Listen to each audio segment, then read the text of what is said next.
financial translations usually, this will include, well, it'll include a lot of financial statements, income statements, statement of cash flows, balance sheet, whatever all that good stuff.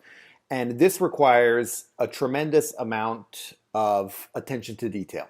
For instance, numbers. Numbers are different everywhere you go. If you want to write just 1,000, I'm here in the States right now. If I want to write 1,000 here, it's 1,000.00.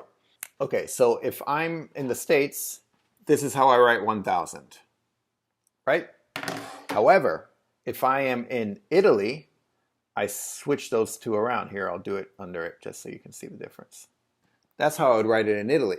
And every country has their own thing, right? Has their own way of writing this. And you need to keep track of this when you're doing your translations. It can get as confusing as you want it to get. So you need to make sure you know this and you can offer this to the client. And unfortunately, it's not always obvious and it's not always done. A lot of translators don't do this, and it can be dangerous because with finance, you're dealing with a lot of finance and a lot of big numbers, and so a lot can be at stake.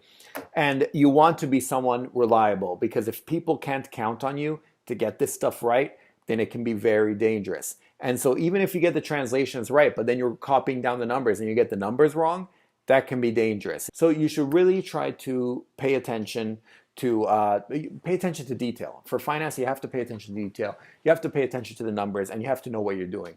I usually I recommend that you have some financial background. If you studied finance or you worked in finance for a bit or something along those lines, you can't just jump into finance.